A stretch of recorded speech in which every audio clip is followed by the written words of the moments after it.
তাদের পেটে গ্যাস হয়, খাবার পেটে যাওয়া মাত্রই পেটটা ফাঁপ দিয়ে ওঠে, আমরা বলি ব্লটিং, ডিসপেপসিয়া। এই গ্যাসটা হওয়া মাত্রই যদি হয় তাহলে কিন্তু এটা অসুখ। খাবারটা পাকস্থে পড়া মাত্র কিন্তু গ্যাস হওয়ার কথা না, কিন্তু আপনার হচ্ছে, তার মানে আপনার পেটের মধ্যে অসুখ আছে। এই পেটের মধ্যে গ্যাস আরও অনেক কারণে যায়, কী কারণে যায় সেগুলো বলি, শোনেন, মনোযোগ দিয়ে শোনেন, আপনার ক্ষেত্রে আপনার কাজে লাগবে। যেমন ধরেন আপনি কথা বলছেন, এই যে আমি কথা বলছি না, এই কথা বলার সময় কিন্তু এই যে বাতাস, চারিপাশে আমার বাতাস, এই বাতাসটা কিন্তু আমি গিলে ফেলছি। আবার যাদের দাঁতগুলো ফাঁকে ফাঁকে বসানো, সবার দাঁত কিন্তু গায়ে গায়ে লাগানো না, কারো কারো দাঁত ফাঁক থাকে। ওই যে দাঁত ফাঁক থাকার কারণে যখন হা করে থাকে তখনও কিন্তু ওই দাঁতের ফাঁক দিয়ে গ্যাস ঢোকে। আবার ওই যে দেখেন না অনেক সময় যে চুমুক দেখায়, আজকাল ওই যে কোক খায়, যে Coke, Mirinda, Fanta, 7 up, Sprite, কত খাবার, মোজো, কত খাবার না, ওগুলো বাচ্চারা খায়, কিন্তু ওই স্টল লাগায় চুষে খায়। এটা কিন্তু আমার পেটের মধ্যে গ্যাস হয়। পেটে গ্যাস হয়, রুগীরা এসে বলে, স্যার আমার পেটে গ্যাস। আমি বললাম, বোঝেন কীভাবে? পেটে গ্যাস হলে বোঝেন কী করে? আমার বলেন তো একটু।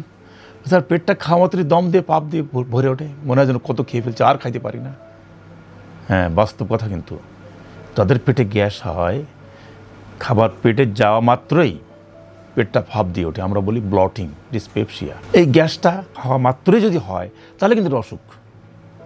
খাবারটা পাকস্থে পড়া মাত্র কিন্তু গ্যাস হওয়ার কথা না, কিন্তু আপনার হচ্ছে, তার মানে আপনার পেটের মধ্যে অসুখ আছে। এই পেটের মধ্যে গ্যাস আরও অনেক কারণে যায়, কী কারণে যায় সেগুলো বলি, শোনেন, মনোযোগ দিয়ে শোনেন, আপনার ক্ষেত্রে আপনার কাজে লাগবে। যেমন ধরেন আপনি কথা বলছেন, এই যে আমি কথা বলছি না, এই কথা বলার সময় কিন্তু এই যে বাতাস, চারিপাশে আমার বাতাস, এই বাতাসটা কিন্তু আমি গিলে ফেলছি। আবার যাদের দাঁতগুলো ফাঁকে ফাঁকে বসানো, সবার দাঁত কিন্তু গায়ে গায়ে লাগানো না, কারো কারো দাঁত ফাঁক থাকে। ওই যে দাঁত ফাঁক থাকার কারণে যখন হা করে থাকে তখনও কিন্তু ওই দাঁতের ফাঁক দিয়ে গ্যাস ঢোকে। আবার ওই যে দেখেন না অনেক সময় যে চুমুক দেখায়, আজকাল ওই যে কোক খায়, যে Coke, Mirinda, Fanta, 7 up, Sprite, কত খাবার, মোজো, কত খাবার না, ওগুলো বাচ্চারা খায়, কিন্তু ওই স্টল লাগায় চুষে খায়।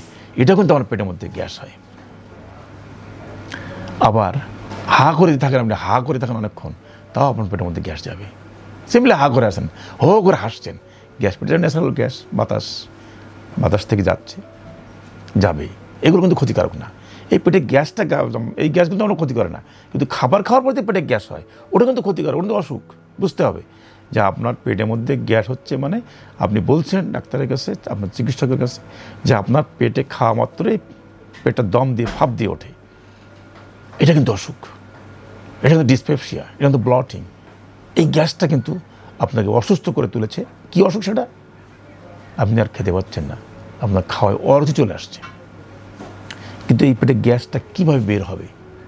এই পেটে গ্যাসটা বের হওয়ার উপায়টা কী? অটোমেটিক বের হয়, ঢেকুর হয়, আমরা বলি বেলসিং বলি, ঢেকুর হয়। অনেক সময় অনেকে দেখবেন খুব জোরে আওয়াজ করে, এমন জোরে আওয়াজ করে বাড়ির পরিবারের সবাই জেনে যায়, ও করে ওঠে, আওয়াজ করে, এটাকে বলে বার্পিং, শব্দযুক্ত ঢেকুর।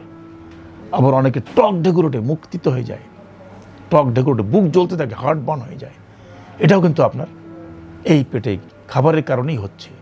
খাবারের কারণে যদি আপনার এই লক্ষণগুলো হয়, টক ঢেকুর ওঠে, বুক জ্বালা করে, অল্প খেলে পেট দম দেয়, ভাব দেয়, খাওয়ার রুচি থাকে না, বমি হয়, বমি ভাব হয়, মনে হয় খাবারটা বুকের মাঝখানে পোটলা বেঁধে আছে, অনেক সময় অনেকে মুখে আঙুল দিয়ে বমি করে ফেলে দেয়, আমরা বলি ইনডিউসড ভমিটিং। সবগুলো কিন্তু অসুখ। এই অসুখ থাকলে কিন্তু আপনাকে চিকিৎসা করতে হবে। এই অসুখ থাকলে কিন্তু আপনাকে চিকিৎসকের যেতে হবে।